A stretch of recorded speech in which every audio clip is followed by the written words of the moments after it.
Arizona, Colorado, Indiana, Michigan, New Jersey, Tennessee, and Virginia. Listen up. WynnBET is now live in all these states, and the excitement of Wynn Las Vegas has finally landed in online sports betting and casino play. From boosted parlays to live in-game offs on every major sport, WynnBET gives you the tools to win. Sign up today for your risk-free $1,000 sports bet. Download the WynnBET app now or visit wynnbet.com to start winning. You're listening to the Huddle Up Podcast with Chad Jensen and Zack Kelberman. Join Broncos Country's deep divers at milehighhuddle.com and sound off. And now it's time to drop some knowledge.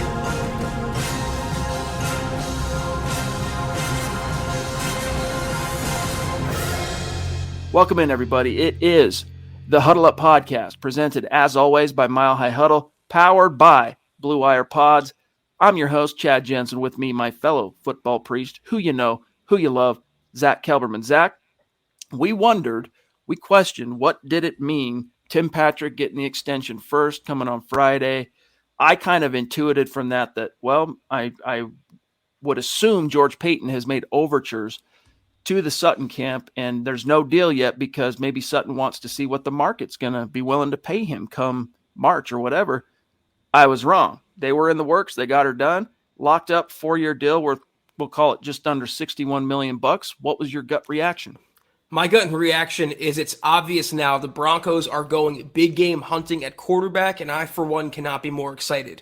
Whether that's a rookie quarterback or a veteran quarterback via trade, via signing, via drafting, George Paton is eyeing the centerpiece to this offense because they are a legitimate quarterback away and some better coaching from being a legitimate playoff team, a perennial playoff team with the talent they have on paper. So it signals to me that he's taken cues from teams around the NFL. No matter the quarterback, if they're successful, if they're elite, whether they're Tom Brady or Kyler Murray, they have weapons around them. They have elite pass catchers. They have elite running backs, top-notch offensive line. Well, George Paton is solidifying the supporting cast for that quarterback, yet to be determined. Whether it's Matt Corral or Aaron Rodgers, Chad, locking down two of your best receivers. You still have KJ Hamler, Jerry Jeudy under contract. Obviously, Javonte Williams under contract. This offense is loaded for bear. Noah Fant under contract. Albert O under contract. I had a whole tweet about this. The foundation that George Paton is building is so impressive, and it points to success as early as 2022 because you need playmakers to win in the NFL, and Tim Patrick and Courtland Sutton are two of the biggest the sport has to offer. Listen up, Broncos country. TickPick should be your first choice to buy football tickets because they save fans money by never charging any service fees ever.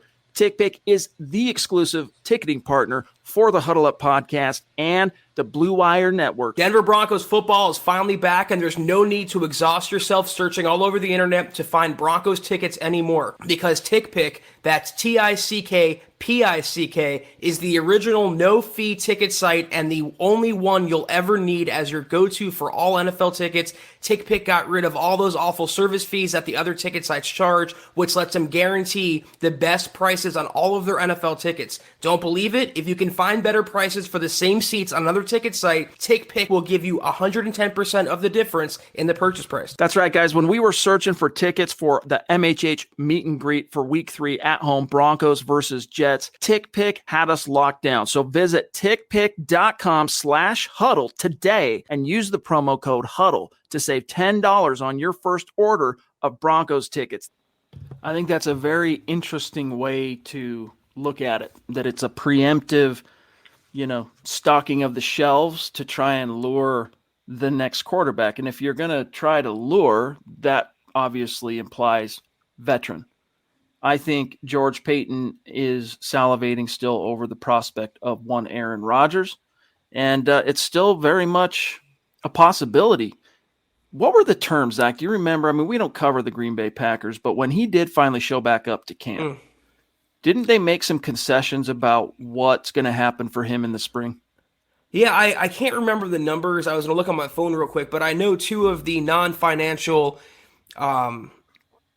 olive branches that were extended was he would get a no trade clause next year. He would pretty much get to pick where he plays, and also they wanted to make some personnel moves, or he wanted to, and that's why they brought back Randall Cobb. I don't have the exact numbers on hand, but it wasn't just about the money, as was reported.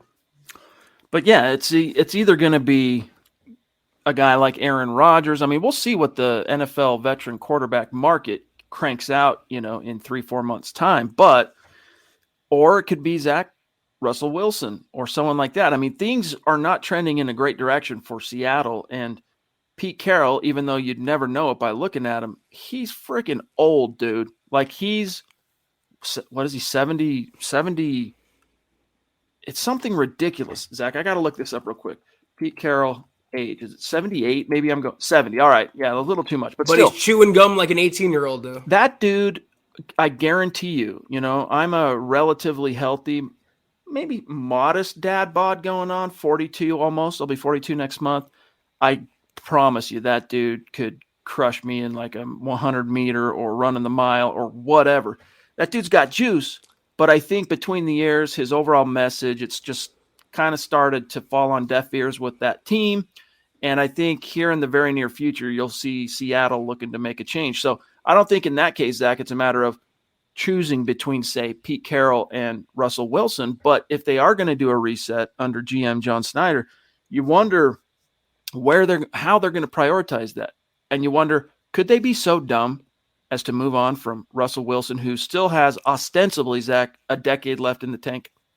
I don't, we were talking about this on last night's pod, Scott and I. I don't think that would be dumb anymore. From what I've seen since that finger injury, and even kind of before that, Russell Wilson is not the same quarterback. And it might be just a rough patch he's going through, but it also could be Father Time catching up with him. It does with everyone. Is undefeated, and Russell Wilson will be its next victim regardless. I think if Seattle was smart under John Schneider, they would initiate a rebuild. They would kind of usher Pete Carroll, Russell Wilson out the door. It's time for some new blood. They're, I think, 3-7 now. They're losing games fairly badly. And I just don't think Russell's that same type of quarterback that he was years ago. And on top of that, you'd be surrendering all the draft compensation to pry him from Seattle, meaning multiple first-round picks, second-round picks, players, whatever, and taking on his contract for 35, 36 years old?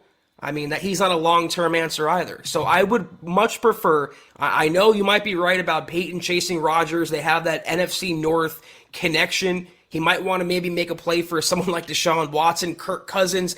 There are going to be veteran quarterbacks available via trade. My preference is George Payton gets his young guy in the building, cost-controlled rookie, preferably first-round draft pick, builds him up with the proper coaching staff, and then you're doing it the right way. Instead of acquiring a Russell Wilson, go out and draft the next Russell Wilson. He's 32, by the way. And do you remember when the injury you're talking about occurred for Russ? It was like 6 weeks ago, 7 weeks ago. Right. For him, check this out. So he ultimately came up short for MVP last year to Aaron Rodgers, right? But dude, this cat threw 40 touchdowns last year. Career high, 40. Not very many quarterbacks in NFL history have reached the 40 mark. But anyway, we're digressing a little bit here. Back to the point of Courtland Sutton, I think you're right that this is very much a preemptive, even if it's not for an Aaron Rodgers, even if it's not for a Teddy Bridgewater, maybe it's for I guess we got to roll with Drew Lock in 2022 because Teddy wants to get paid and Vic's gone and we've kind of gotten as much blood out of that rock as we can. So we're going to roll with Drew this in a contract year and angle for the 2023 draft class. It would not surprise me. Let's see what's on everybody else's mind.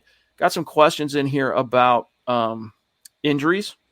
The good news, boys and girls, well, it's good and bad. Vic Fangio today, quote, Bradley Chubb gonna practice today. So we're just starting the clock on him because he's on injured reserve. We'll see where it goes. Garrett Bowles, he is going to the CV reserve list. So he's definitely not going to be there for Sunday's game. And then Bobby Massey, right tackle, according to Vic, has a chance to play this week. So you're going to be without Bowles again, Zach. You're still going to be without Bradley Chubb. But Bradley Chubb, I think that's a really strong sign. I don't trust it so much just because with Chubb's injury history, I don't trust his luck, I guess is the best way to put it. But it is a optimistic, positive sign that they've seen enough in his recovery and rehab to say, hey, we're going to start the clock. And what that means is they have to activate him to practice from injured reserve, not activated to the roster, but he gets a little window of time before they have to make the decision whether or not they're going to put him back on the active roster. And they're starting that today, which tells us he's made some real progress. Yeah, 21 days from the time they decide that, and they either have to put him on the active roster or leave him on IR for the rest of the year. That was the rule. I don't know if it changes. The NFL changes every year. It's encouraging, but I'm of the same mindset as you, Chad. Until he stays healthy and proves his health, we can't really get excited about Bradley Chubb. And at this point, I kind of don't even want him taking reps away from Jonathan Cooper. And it might be stupid, but the way that Cooper's blossoming, he looks like I don't want to say low-rent Bradley Chubb, but he's doing a lot of the same things. He can be that impactful pass rusher, certainly more than Malik Reed is right now. They need someone to fill in for Von Miller, fill those legendary shoes. Whether that's Bradley Chubb, Jonathan Cooper, I don't care. But I can get excited about one right now, rely on one right now, and that one is not Bradley Chubb, unfortunately. I don't know why it's not showing it on the StreamYard side, but Max Power, before we grab Josh's super chat, Zach, he asked really early, well before the pod started on Across the Pond, Great Britain. Appreciate you, Max. He says, George Payton does it again. Rodgers-Wilson trade. So he's kind of sharing a brain with you on that. It's a rare thing that you share a brain with Max Power or vice versa, but yes, indeed. Here's Josh. Appreciate you, Josh. He says, a great signing. Max combined hit, 26-ish a year. Kenny Golladay hit is $21 million a year alone. I'll roll with Timmy P and Sutton any day. Jets or Jags would have given him much more. Yes, that's the one thing that surprises me is that Courtland Sutton had to know, Zach. I could get more on the open market, but that's if I make it through the season completely unscathed. Whereas here I am in this moment in time where, I've built myself a little legend in the NFL, modest as it may be. I've got some draft pedigree as a former second-round pick, and I've made one Pro Bowl. I'm going to go ahead and take that 34.9 million fully guaranteed now, because that's life-changing money. They already make pretty good money as a second-round pick. He's made a few $1 million by the time he gets through his rookie deal. But there's a big difference, Zach, between, $5 million, $6 million, whatever it might be over 4 years, and 35 million fully guaranteed. Now, that might not be like completely change the game for multi-generations of the Sutton clan, but you're set forever, man. Like there's no, you don't got to trip. So I think that was his deal. He's like, you know what? I'm going to take that money now. I know what it's like, how quickly wins can change according to injury. I've suffered that. I've seen that. The offer is enough to where I feel, I can still maintain my pride with that, accepting that deal. And it also tells me, Zach, he actually wants to stay a Denver Bronco. One false move and he's settling for a prove-it deal on the open market next year. And I think he knows that, like you said, firsthand after tearing his ACL. I thought Sutton's deal is more commensurate to his ability, though. It comes out to, 15 a year, whereas Tim Patrick settled for about 10 a year at base value.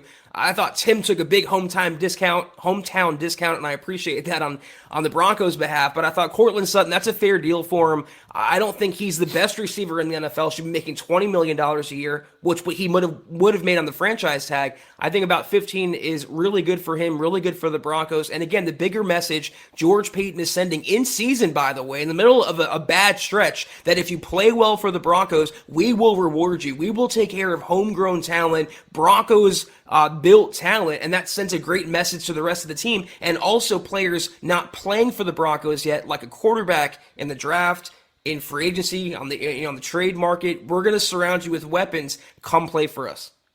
Let's grab Sam Bam. What's going on, Sam Bam? Good to see you, brother. He says, what's up, guys? Let me remember this. Broncos, Braves, and what was the M? Do you remember that? Either way. Hey, I got 2 out of 3, big dog. He says, what's up, guys? It may be wishful thinking, but I can't help but think Peyton is planning to make a run at Russ or Rodgers or Watson. Yes, I said it. By getting the core offensive weapons set for years to come. Yes. Your thoughts? Yes, indeed. And that wasn't really an angle I honestly, Zach, because I haven't been on Twitter much today, so I didn't see your tweets. That wasn't really something I considered for Sutton and Patrick reading between the lines, but it definitely holds water. I saw a comment that said Tyler Columbus said it's for Teddy Bridgewater, and I find that really hard to believe. They're surrounding a one-year Band-Aid like Teddy with all these weapons. No, it's good for him to enjoy right now while he's the starter, but they're keeping the seat warm for his successor. And his successor is going to be a big name. This is why I said big game hunting when I talked about what George Paton's designs at the positions are. I don't know right now if it's Rodgers, Wilson, Watson, Matt Corral, Kenny Pickett, Malik Willis. I don't have the exact name right now, obviously, but that's what it's setting up for, and I love the plan that you can see playing out with George Paton. I said this yesterday. I've been saying it since he was hired, Chad. A lot of problems plaguing the Broncos right now. George Paton is not one of them. He is the elixir to the sickness in Dove Valley. And you know what? Eventually, it might not take antibiotics to get rid of the sickness. I mean, it's going to burn itself out in a sense, and that's going to come in the form of probably Vic Fangio being shown the door. And then George can really build this team purely in his own image with his own vision. Jamal, good to see you, brother. Appreciate you. Also, shout out to John, both Johns, John Libick, John Juno, all of you, all of our great members of our community. We love you. It's great to be with you tonight. Christian says, George Paton was a home run hire. Zach. Facts, Zach. Yes, indeed. Appreciate that super chat. Big boy. Zach, Greg, go ahead. And I'm never changing that pinned tweet. I said it in March. I tweeted that as my pinned tweet right now. But I said it to Chad the day he was hired. We got on this podcast. Yep. We both love the hire. I mean, it's just a coveted guy that's now running the Broncos, a guy that many other teams wanted, the Broncos got. And if you've paid attention since January and the moves that he's made and the deliberate plans and the breadcrumbs that he's leaving, it's so exciting. I cannot wait for the coming offseason. We liked George and we liked Fontenot, Terry Yes. Fontenot, who ended up hiring with Atlanta. And George so far has not disappointed. Greg Smith, good to see you, brother. Here's Plum Bob. What's going on, brother? How's SpongeBob? I assume you guys know each other. He says, was kind of scared Sutton was going to be gone, but I'm so happy he's staying. Yeah, you never know, right? When the business side of things comes into play and those type of decisions reach the flashpoint, you never can really say for sure in the league what you're going to see. And so it's always, always encouraging when the guys that you want to see stay and you expect to see stay. We couldn't say the same for Philip Lindsay, but hey, Courtland's staying, Timmy P's staying. Albert Knopper's good to see you, bro. He says, yes, finally some great deals done, some great players locked in. Most definitely. Just real quick, Zach, let's say hello to a few of our Facebook folks. We got Clayton in the house. What's up, Clayton? Travis Tarbox, good to see you, brother. He says, George Paton is setting our Broncos up for an amazing future. We got Big Earn in the house saying we signed 2 players for 3 more years. Go Broncos. Yes, indeed. And we got Michael amongst many, many others. What's up, Michael? How you doing, buddy? Good to see you. All right. Here's a question from Savage Boy Kev over on Twitch. He says, what if we sign Aaron Rodgers, keep Drew Lock, and draft Desmond Ridder? Put down the Madden. Brian Daboll as head coach of course, I think is what he's saying. Well, you can't sign. You have to trade for him. That's number one. Why would you trade for? You don't need all those quarterbacks. Is my point. It's either gonna be one or the other, Rodgers or Ridder. Locke or Matt Corral. More than likely, Locke's not going to be in the picture. Of those 3, I think Locke, Chad, is the unlikeliest to be involved in the Broncos' plans next year. They have really no intention of keeping him around, and they're going to reshape that quarterback room entirely. So it comes down to what you want, what your preference is, and if it aligns with George Paton's preference, Locke versus a rookie. Rodgers versus Matt Corral. Rodgers versus Kenny Pickett. Rodgers versus Malik Willis. One of those 2, not both. Certainly not 3. We've got the Queen in the house tonight, and I know that she's got a super chat in. I can't quite get to it yet because I still worry that the stream will jump, but it's great to have Christy. Lots of people have been asking about you, Christy, yep. So it's great to have you with us. We have missed you. And here's Miguel. Good to see you, bro. Appreciate the stars. He says, what's up, fellas? I'm glad Sutton is staying in Denver. I think great things are going to happen this offseason. Hey, bro, from your lips to God's ears. George Fox, appreciate you as well on Facebook, my friend. He says, thank you, George Paton, for working on making our Denver Broncos a great team again. Denver Broncos for life. Thanks, guys. Your insight for all of us fans. It's our pleasure, man. Seriously, this is we're 2 of the luckiest cats on the planet Earth. Michaela, the Duchess, jumping in. We got 2 members of the female persuasion of MHH royalty here tonight. Love it. Michaela says, I heard on the Fan, that's 104.3 The Fan in Denver, for those who don't live in the fine city, that we should re-sign Teddy. Is that crazy? Opinions. Zach, I'm a little bit scared of this topic because on one hand, I know that the push to stand behind Teddy at this moment in the season is more of a Fangio-oriented decision. But at the same time, I know that George Payton played a big role in Teddy Bridgewater coming here because they have history in Minnesota. So there's a part of me, Zach, as much as I want to trust George Payton, I'm worried that he's as big a proponent of what's happening right now as Vic Fangio and could step over a dollar to pick up a dime, so to speak, and pay Teddy to keep him around. I wouldn't mind keeping him around as long as it was a very team-friendly deal and it was understood that he's a backup for whoever the next guy is. Well, I think paying Sutton and Tim Patrick showed that it doesn't matter if he handpicked you, if he was around when you were drafted or when you came up with the Broncos. If you do well for the team, we're going to take care of you. So it comes down to how well Teddy plays the rest of the year. If he plays well and it keeps the Broncos afloat, George Payton will reward Teddy based on that merit alone, not because he has some ulterior motive or hidden designs of what he wants to do.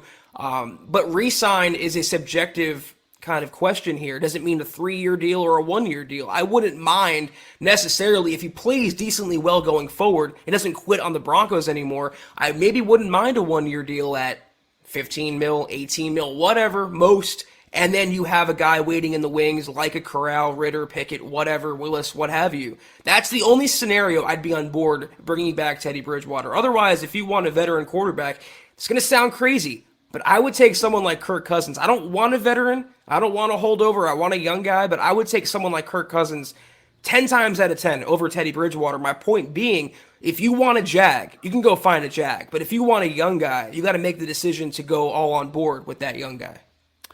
You know, it's George Payton. I'm going to paraphrase him here. His definition of a franchise quarterback is a guy that can put the team on his shoulders and win the game. A guy that can cover holes, a guy that I'm translating now, a guy that, you know, can, when the chips are down and things haven't gone perfectly according to plan, the plan goes out the window and you can trust this dude can get her done. That's how he classifies a franchise guy. That means you got to be a force to be reckoned with in your own right. And Teddy, that's just not what he is, man. He needs perfect condition, right? Condition must be perfect in order for him to bring home the bacon. So on the subject of the next quarterback, hey, I don't care who it is. Can you make plays when the chips are down? Can you overcome suboptimal conditions and lead your team to victory? Howie frickin' Day, frickin' flexing on Facebook with some big-time stars. Thank you, brother. And by the way, guys, as you know, we reached goal. We have a goal of 200,000 stars in the month of November for Facebook. We crushed that as of November 17th. But the way it works on Facebook, it's making it kind of hard for us to create a new goal in month, just the way their system works. So what we're going to do is, because we still have, you know, another 10 days, we'll say, left almost in this month, what we're going to do is at the end of this week and the end of next week, before when the month ends, we're going to go through the people who contributed as stars for this week. We'll do it at the end of this week, for next week, end of next week. Raffle off some swag to the people who were contributing to the cause. So you can keep it coming, and you're supporting what we're doing. You're helping keeping the lights on, right? And then also a chance to win some swag. So Howie, appreciate you, big dog. He says, if we aren't going all in on a quarterback in this draft, for the love of God, load the offensive lineup. Get a good coaching staff that thinks football in the modern times, not 1958. But, man, let's have an O-line that can keep whatever quarterback we end up with upright. I feel you. And I think you're on to, you know, you've got a lot of the pieces already here, believe it or not. Garrett Bowles, when he gets healthy, that's a piece you can, for the most part, set and forget. Quinn Miners, I think, is quickly becoming a set and forget piece that you can build around moving forward. We'll see with Dalton Reisner, right? He's in year 3. Next year will be a contract year, but I'm still optimistic that he'll eventually, Zach, realize his draft pedigree and realize kind of some of his own, the hype standards he's created for himself. Like, I don't care that I made it to the PFWA rookie team or whatever. I want Pro Bowls. I want all pros. He's kind of creating that expectation for himself. But center, I'm still not sold on Lloyd. You're going to need to figure something out at right tackle. So at the very least, Zach, I concur that you need to get a good premium round developmental tackle that you could perhaps count on to play as soon as 2022 at right tackle. I mean, among non-quarterbacks, that's the position that's got to be up there on George Paton's big board. And that's the one lesson I hope he learned from the Elway era, is not to neglect right tackle in the draft. Even if you have a veteran starter, you have to have the guy behind him. You can't rely on the Calvin Andersons and the Drew Himmelmans of the world, the undrafted route, the late round route. Go get a blue chip young guy, even second round kind of guy, and build him up. If you bring back Mike Munchak, even better, but you have to keep that cupboard, that particular shelf stocked with a capable right tackle. So it has to be up there. I totally agree with that. You're otherwise set. I mean, even if you don't like Reisner, you have Muti, you have Quinn Miners, you have, I think Cushenberry's playing decently well this year. You mentioned Garrett Bowles. All you really need when you boil it down is a right tackle. And if you want to invest a premium pick in that position, I think it would behoove George Paton to do so. Let's grab Travis Weber. Good to see you, big dog. He says, good evening. I'm excited to see what Paton has cooking up next, but also gotten to thinking on top of a new coaching staff, fingers crossed, who will be running the team if no owner in place and Ellis and Elway ride off into the sunset? It's a really good question. I think Elway's done this year no matter what. This is it for him. Ellis, I don't think he can leave his post unless the succession plan some way, somehow is executed and a Bolin takes over, which would require Zach, all the other siblings to be on board, or the team gets sold. So I think when Joe Ellis circled February of 2022 as his exit period, that's assuming there is some kind of a resolution there. And I think he said that, and he's making the assumption, and he's comfortable saying that publicly because what's being done behind closed doors leads him to believe that timetable is feasible and realistic. So I don't know about Elway. I think for the most part, this is it for him. Ellis, he's going to be around until that ownership mantle, one way or another, gets passed. Someone has to run the team, and he is one of three people in trust, Pat Bolin trusted to do this.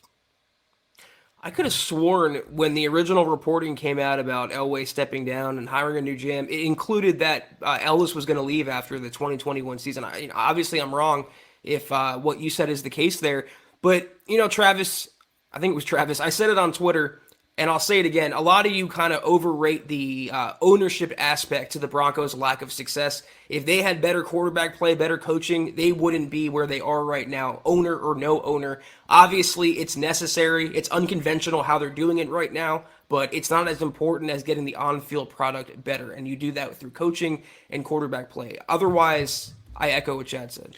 Yeah, I mean, you get the accountability factor whenever there's a someone above you on the pecking order. It's a motivating factor for whoever's underneath them. And so right now, Joe Ellis, he's the guy at the top of the food chain, and it's for the most part been status quo, with the exception, Zach, of John Elway basically falling on the sword after last year's, marked the fifth straight year of no playoffs post Super Bowl.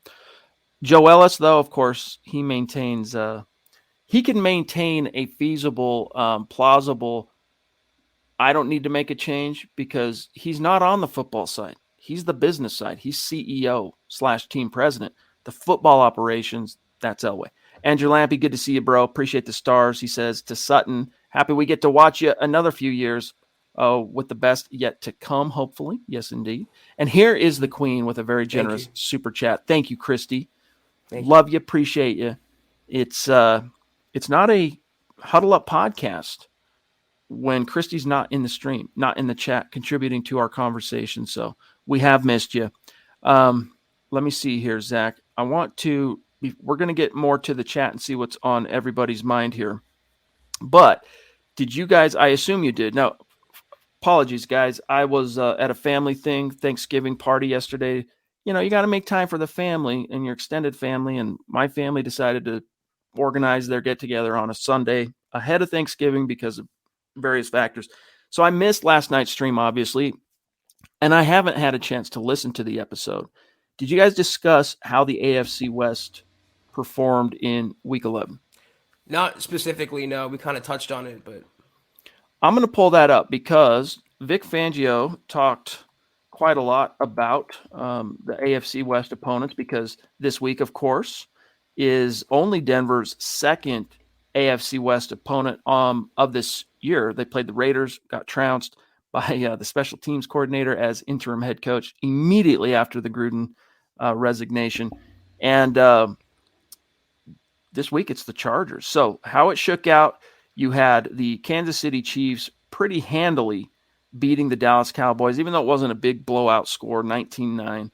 And then you had the Chargers in what was kind of a shootout, Zach. The Steelers made a run at the end, but beating the Steelers 37-41, and then the Raiders falling to the Bengals 32-13. So the Raiders now sit also, Zach, at 5-5. The Chargers are 6-4, and now the Chiefs are 7-4. So do you buy in, being that we got the Chargers this week, do you buy that this is really a team on the come, or is this one of those kind of capturing lightning in a bottle with a new young head coach, and eventually the chickens will come home to roost?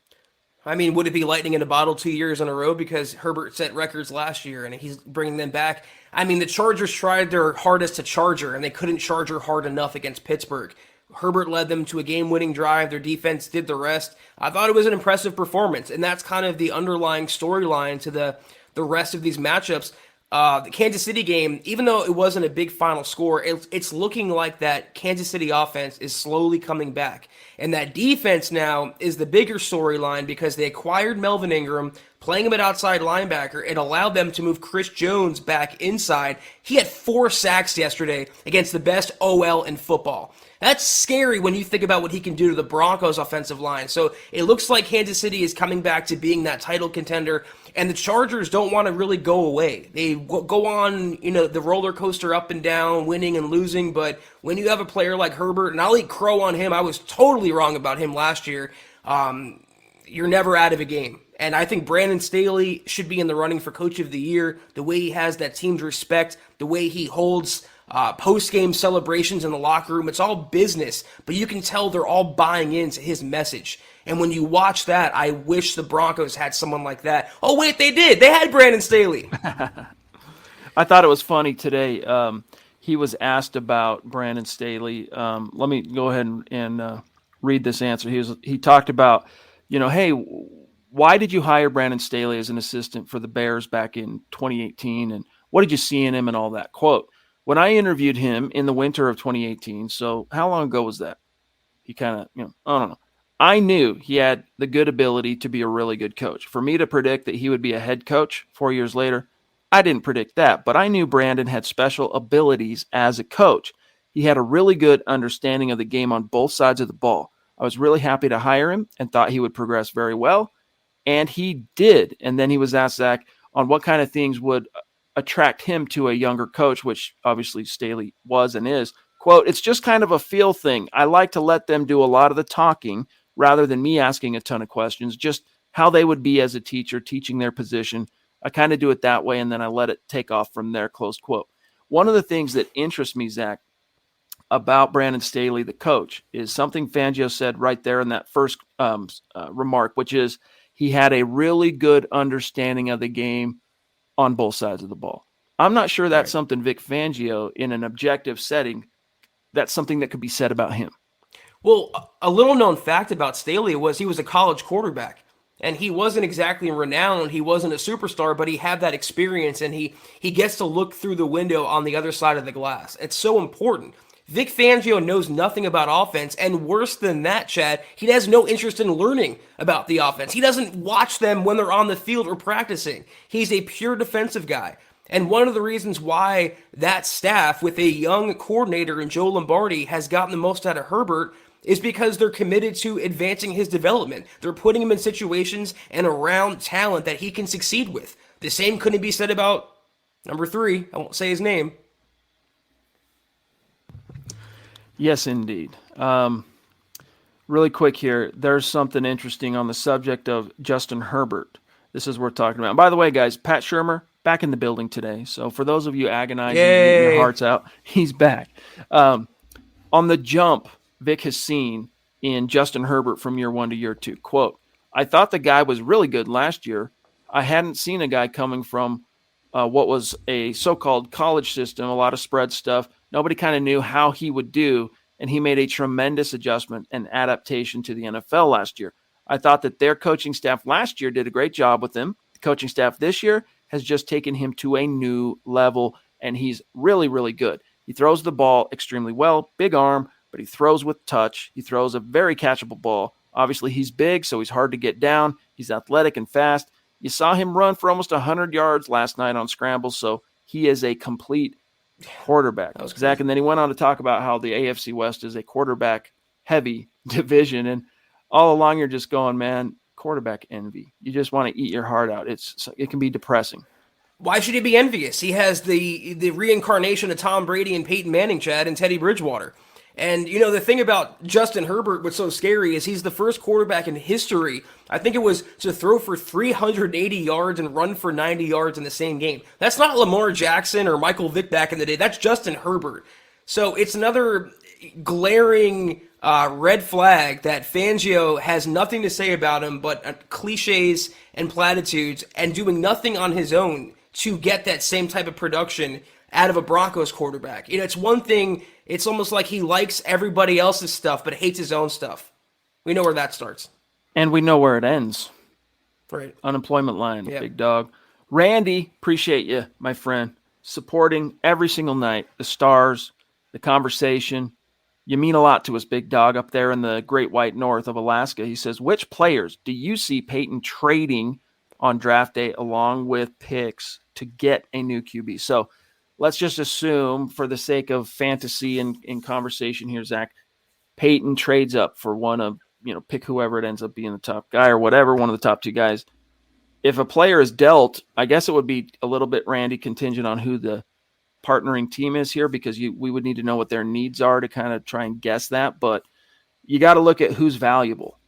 You just extended Sutton and Tim. They're not going anywhere.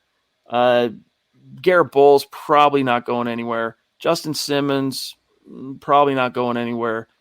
Who else at this stage? Maybe I'm missing. Surtain not going anywhere. Who else really has value that this team would, that another team would actually be interested in making it part of a compensation package? It's not just that. It's also, we don't know what the roster is going to look like because so many players right now are on one-year deals. There's so many veterans that are not going to be brought back. So a few names that popped into my mind that are under contract that teams could want. Noah Fant, for one. It seems like he's falling out of favor in the Broncos offense. Who was I going to say? KJ Hamler, young speed demon on his rookie contract. The Broncos are flush with receivers. They might not want him. And Ronald Darby, that was the other name. You have to look at talent, veteran talent that is under multi-year control for the Broncos. And I think they have Patrick Surtain. If they can get something out of Aseng Bassi or Michael Ojemudia, they might not need Darby. But then Bryce Callahan and Kyle Fuller being in a walk here complicate that. Very interesting. I agree on that. Noah Fant. But hey, you know what? He still has time to kind of turn the ship around. Not to say that he's under any, time crunch, but he should be doing much better than he has. He kind of improved a little bit in the Eagles game, stepped up a little bit. You just want to see him keep building on that, but it takes a concerted effort on the part of the coordinator and the quarterback to involve him. So we'll see. Leroy, what's up, buddy? He says the plan for next year, bring in an offensive-minded head coach, treat Locke like the vet because he is still under contract, and then draft a quarterback, let them battle in camp. What do you guys think? I wouldn't be opposed to it. I just don't know how realistic that is. I think for the most part, the decision to roll with Teddy over Drew was a Fangio-driven decision, but it was sanctioned, obviously, by George Paton. And so from that, Zach, I can only infer that they're really off Locke. Like Locke to them is to Paton, because let's just assume Vic's going to be gone next year for the sake of this conversation. I don't think Peyton views Locke as any kind of viable option, or else you would have seen him on the field. And so after all of what we're seeing happening this year, to suddenly go, yeah, we're going to draft a quarterback. Don't get us wrong, but we're going to go ahead and let Locke be the elder statesman for a year. I think it would be cool. I'd like to see it happen. Don't get me wrong. I just don't think it's realistic. I wouldn't be surprised if the Broncos trade him in the spring, because his name appears to be mud at UC Health Training Center. Yeah, I would love to really know George Paton's true thoughts on Drew Lock, because even if he wanted to start him, he's not going to override Vic Fangio, publicly. So his hands are kind of tied there, and Fangio picked Bridgewater, and he has the autonomy to maintain the quarterback he wants under center. I'm with you, though. Ultimately, I think all the breadcrumbs coming out of Dove Valley is that the Broncos are done with Drew Lock as a prospect. And it's also for Drew Lock, it's a guy that might need a change of scenery. Sometimes a player just performs better in his second, third, fourth, fifth destination, whatever. And I think Lock could be that guy. Different system, different city, different players, different fans. It's a new start overall. I don't see Locke coming back and competing. And of those three scenarios, like we mentioned earlier, Rodgers, Locke, and a young quarterback, Locke to me is the unlikeliest of the three to be involved next year. Travis says, do you guys think Peyton will keep Kenny Young, the linebacker, and Stephen Weatherly, the rush linebacker, after this year? I'm not sure about Stephen Weatherly, but I think if Kenny Young continues on the trajectory, Zach, he's been on, which is providing significantly upgraded play at linebacker. And when I say upgraded, I mean from the Justin Sternad on time. He's been much better. He didn't have a very good game against Philly, but he was a big reason why they won in Dallas. He played very, very well. So I think he has a real chance to get re-signed, but it's probably not something that the team even contemplates until you get to the spring and then, see what else is out there. It's not like he's created such a demand within Dove Valley that they got to try and beat him to the punch. I think they'll wait and see how the season plays out, and then if they're able to try and get him back. If they want him back, they'll make a push at the appropriate time. I agree with you, but that's what I said about Sutton too. And even last night, I thought it was going to come down to free agency and maybe even the franchise tag. So if George Paton wants you, he's going to re-sign you. He's proven that. And there's really only a few non-wide receiver and pending free agent extension candidates for Denver. 3 inside linebackers and Bryce Callahan, in my opinion. Those 3 are Jewell, Young, and Alexander Johnson. And you can make the case for either of the 3, and maybe even 2 of the 3, but right now there's only one guy on the field. Right now there's only one guy of those 3 on the field making plays for Denver, and that's Kenny Young. Not saying he will get the contract, but I think one thing we learn about George Paton so far, if you contribute to the team and help the team, you will be given first preference. Daniel Peterson, thank you for the stars, my friend. He says, Mac Jones looking pretty sharp as of late. Would he have been a better pick over PS2? PS2 has been great, but was that the hole we needed to fill? There's an argument there. In fact, Keith Cummings wrote an article on this topic like, hey, as Mac Jones continues to just kick butt in New England, it could be a situation that haunts the George Paton tenure, just in the same way that like Josh Allen has kind of haunted John Elway since whatever that was, 2018. I'm trying to think who else. Lamar Jackson, those issues have kind of haunted the Broncos. Could this be one of them? And it might be one that they constantly get grief over as an organization. But, Zach, I still submit, all right? Not that I was some kind of anti-Mac Jones guy, far from it, but I submit that he landed in the one place that gave him the best possible chance to succeed as a pro out of the gates, and it was perfect for him. I'm not convinced you'd have seen this level of production and the team he lands on doing as well as they are doing there in New England on any other team, including the Broncos. Josh McDaniels versus Pat Shurmur. It would have applied to any quarterback they could have drafted, Fields, Mac Jones, whoever. When you deliver a talent like that to Pat Shurmur, as he's shown with Drew Lock, it's going to be wasted. And if you wasted a year and ruined a rookie developmental year with Pat Shurmur, George Paton would have caught more grief because of that. He didn't have his guy that high up. I think he still wanted Trey Lance. And when he was off the board, he went to number 2. Number 2 was Patrick Surtain. And then Micah Parsons after that. So he wanted his guy, and he wasn't going to reach for a quarterback. And I think in the back of his mind, in the recesses, he knew it's because Pat Shurmur is around for 2021, and he more than likely won't be around for 2022. So it would have been a complete waste. When he gets his guy in the building, then George Paton and that head coach slash OC will make their decision and get their guy. Let's grab Jeremy here with a very generous super chat. Appreciate that, Jeremy Barker. Connect with us on Twitter and welcome. I don't recall having seen one of your super chats before, so thank you.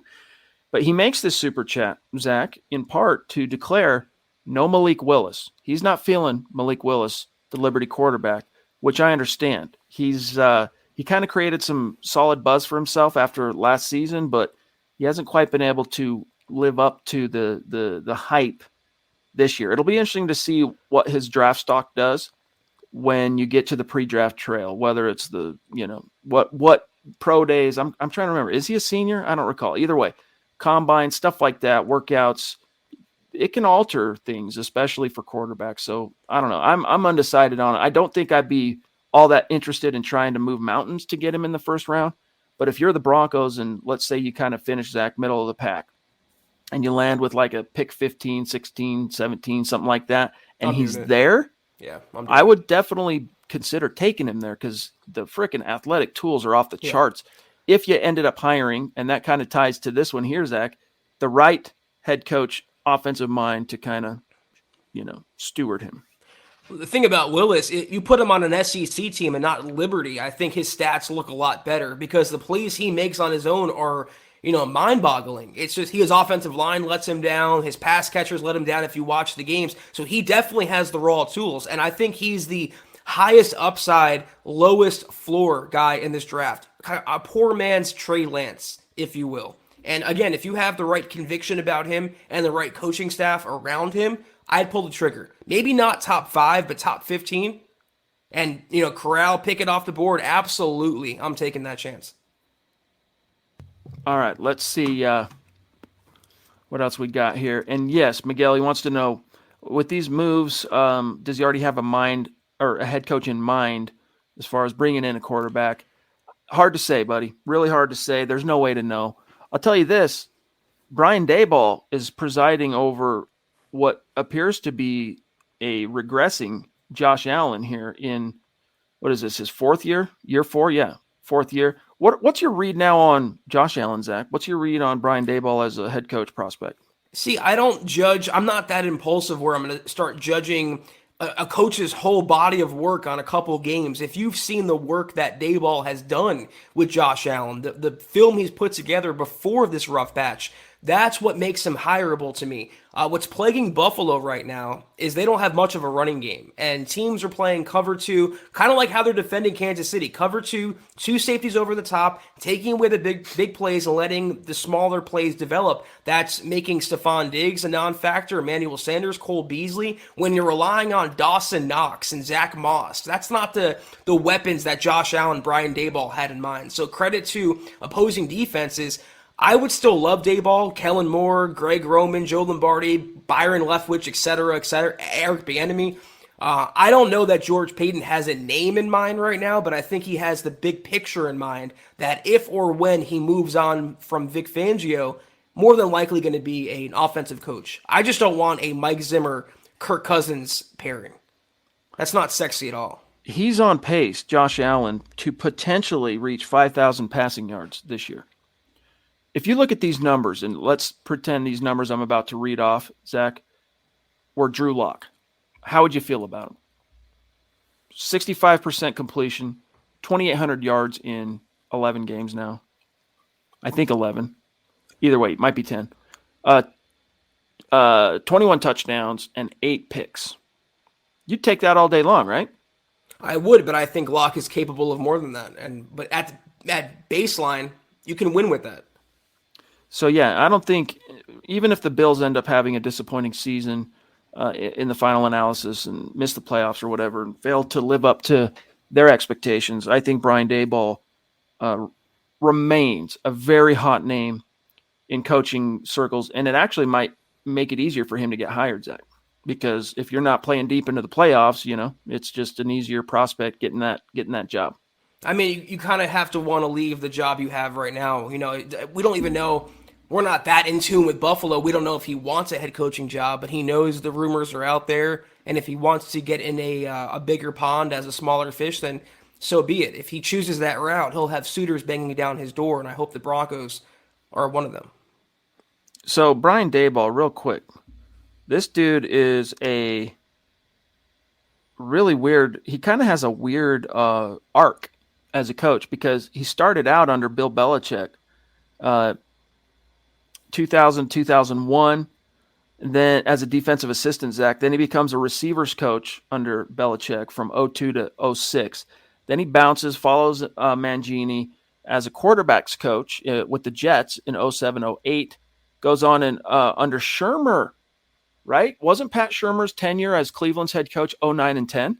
Pretty sure. That's his first offensive coordinator gig. I'm going to circle back to that.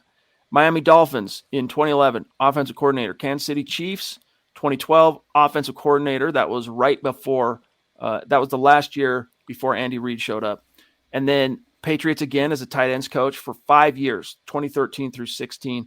Then he returned to the college ranks to be the OC and quarterbacks coach for Alabama, Zach, in 2017. And then when he got the job to be the offensive coordinator for the Bills, it was right before they drafted Josh Allen. And by that, I mean like 3 months before, in 2018 to be the OC. He has a very interesting coaching tree. And I guess it's what did he do? And what was he as a player, Zach? I'm trying to remember. Wasn't he a defensive dude? Hold on. I don't know for sure. Hold on.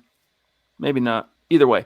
But his arc, he's on one hand, he's got some Shurmur in his coaching tree. He's got some Bill Belichick in his coaching tree. Interesting guy, but he's found a way to definitely make some hay in the league. Yeah, and that's why he's being regarded. I mean, if you don't think Kellen Moore is number one on the coaching circuit, I think Brian Daboll has the case to be number one because, again, watch what he did with Josh Allen, turning him into from a Paxton Lynch level bust into an NFL MVP candidate. That's excellent coaching. This dude has 5 Super Bowl rings as a coach because of his time with the Patriots. And then, of course, he was named AP NFL Assistant Coach of the Year last year for what it's worth. All right, let's see. We're at 50 minutes, so let me try and get down here. I know there's a few supers that have been patiently waiting. Here's Dale Rude. Good to see you, bro. Appreciate you. We've missed you. He says, I predicted 11 to 12 wins, regardless of the quarterback.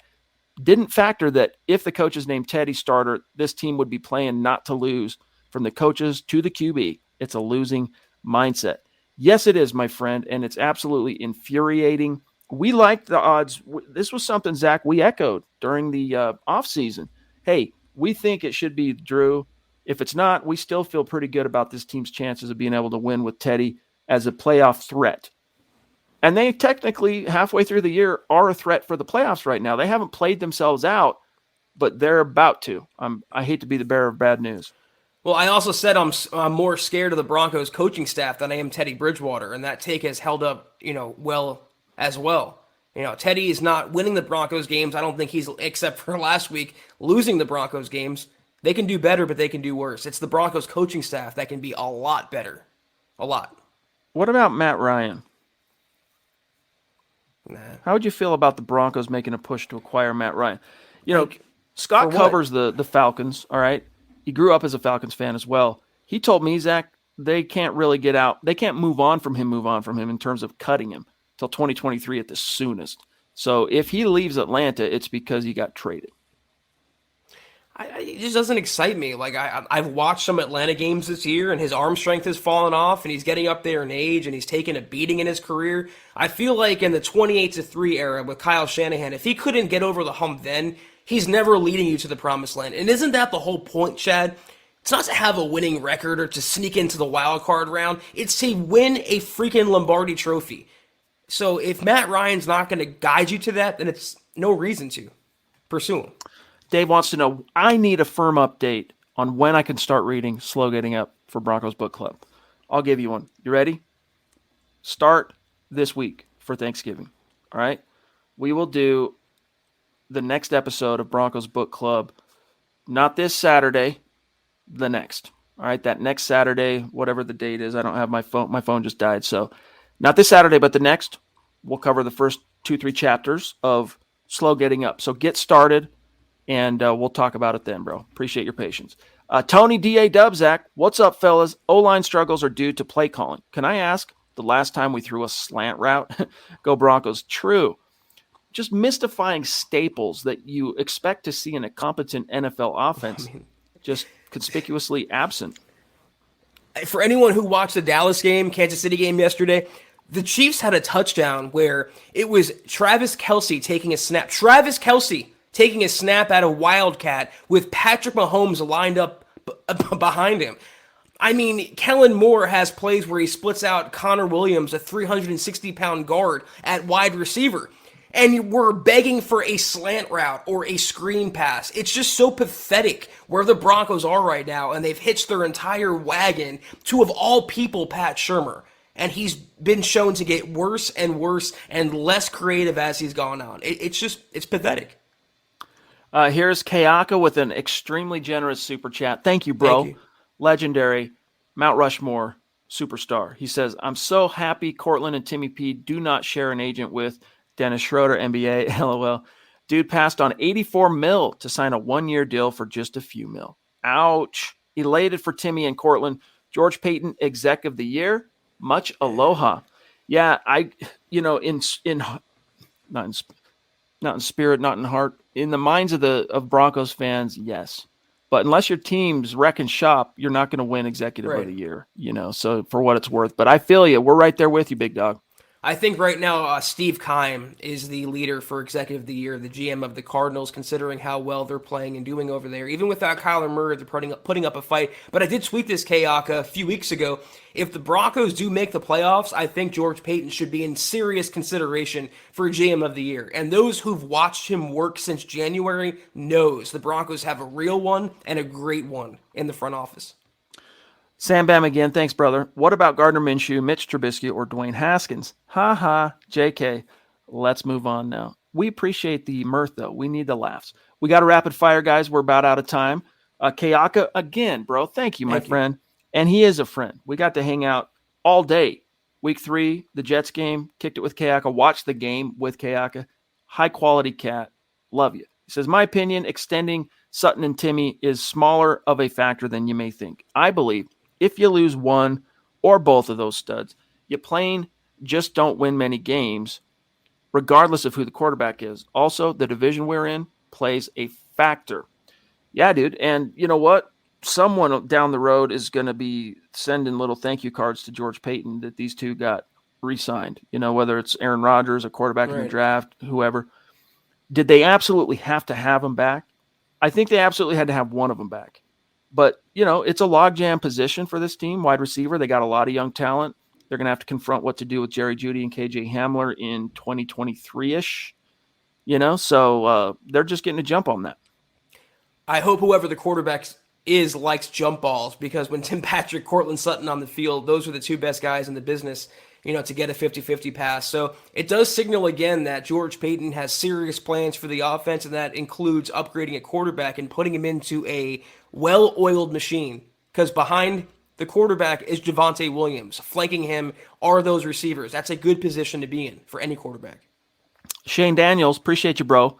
Hey, Chad, Zach, great show. Who do you think will be the next player to be extended? You got a top candidate for that, Zach? Inside linebacker. Either Kenny Young, Jewell, AJ. I mean, AJ was the number 3 inside linebacker according to PFF. I don't know how much faith y'all put in that, but that's what it was. Kenny Young's making a lot of plays right now. And I think if you re-sign him now, you would save some money down the road. If he just kind of extends what he's done on the field so far, I don't know. I mean, other than that, who would you really extend? Not Malik Reed, who's an RFA. So it's either an inside linebacker or Bryce Callahan. God, I hope not Kyle Fuller. Yeah. It would be pretty unprecedented to work out an extension in season with a person on injured reserve, with a player on IR, even if they're in a contract year. I can't even think of the last time I can remember seeing that happen. But I'm with you on Kenny Young as a possibility, although I do think that probably ends up getting worked out early in the offseason as far as decisions and whatnot. But Yeah, good food for thought. Here we got Colby. Sorry, guys, we got to get out of here. He says, my wish is granted. Both Patrick and Sutton staying. Hopefully this helps whatever incarnation of quarterback we'll have next year. Like my brother said, when Peyton Manning came, suddenly our mediocre receiving corps looks pretty good. What would have been with these guys? Or what would have been with these guys? Or what could be with a great quarterback? Well said, brother. What will well be said. with a great what quarterback. will be. All right, let me real quick, shout out Yvonne. Good to see you, bro. Locke still have a contract. Yep, that's his contract year 2022 for Drew. So he's under contract one more year. I'm just not yet convinced he's going to play out his rookie contract with the Denver Broncos. Claydo Tornado. What's up, bro? Thank you. He says, almost forgot to show some support. You guys are the best. Aw, you're a sweetie. Also, best question.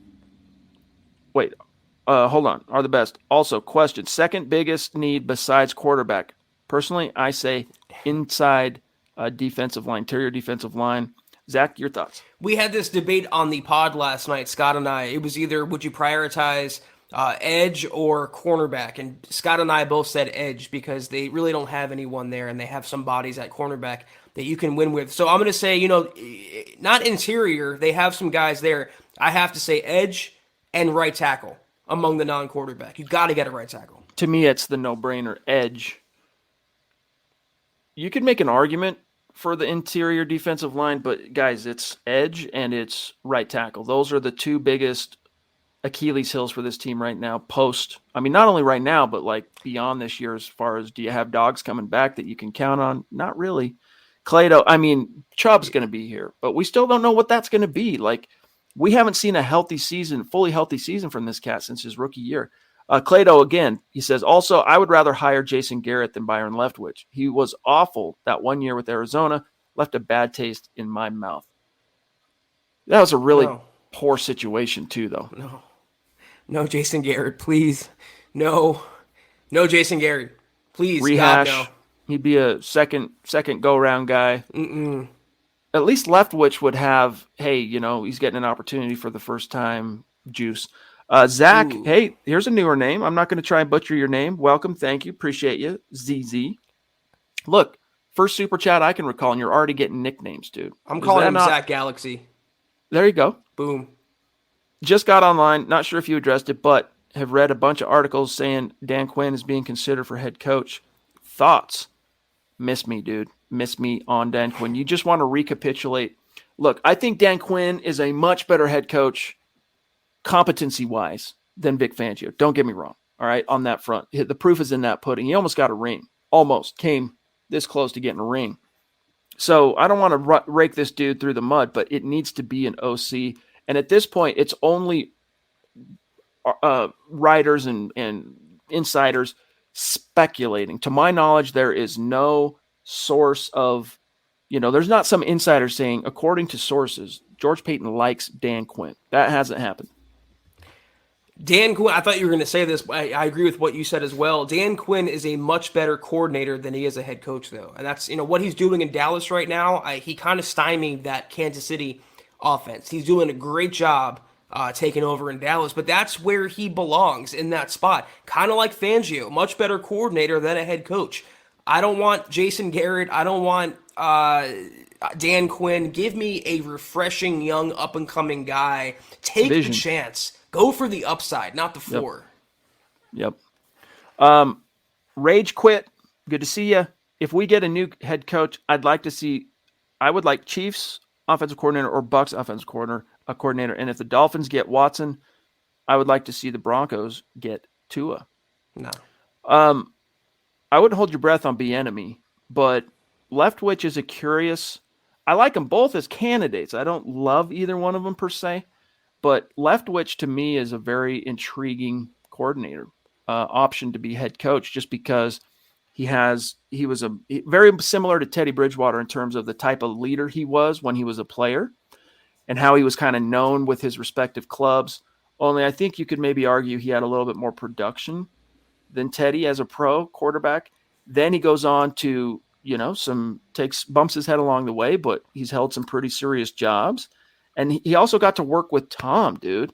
Like, that is a pretty serious plus pro on the old resume, because the number of things you can learn, or just grow from, even if by osmosis, playing or coaching, I should say, coordinating the greatest quarterback of all time. You don't know what the limits of that could be, Zach. Well, they're on right now. They're playing the Giants, so let us know how Leftwich and the Buccaneers look. I don't want Tua because he's the left-handed version of Teddy Bridgewater, and I'm so past that experiment right now. Get me a dynamic quarterback. Tua is not the guy. Corey H., thank you, bro. We really got a rapid fire. Thank you, buddy. He says, Matt Ryan works only if you're drafting a quarterback in the first round. Totally for that. But then how did you get him here? Because you think they're going to give him up for a song, right? So, like, if you're going to draft a quarterback high, you're probably going to need the pick or picks you gave up to acquire Matt Ryan would be my guess, Zach. And would he want to come here? I mean, he's in the twilight of his career right now. I'm assuming he wants a ring. Would he want to be a mentor for his eventual replacement? I don't think so. So I'll always say this, and I'll say it again. It takes two in the NFL to tango.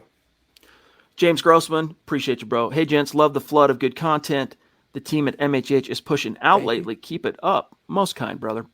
John, Dayball is the only choice in my mind. Denver has never had a history of QB development. Dayball does. Very, very true. Especially, Josh Allen has kind of taken a modest step back this year, but we just went through the numbers. Like, just going off of statistical production, his average or less than optimal production is the type of numbers sitting here at the halfway point in the season that most Broncos fans would kill for right now from their quarterback. Kill for. So, yeah, give me the guy that knows how to teach and develop a quarterback.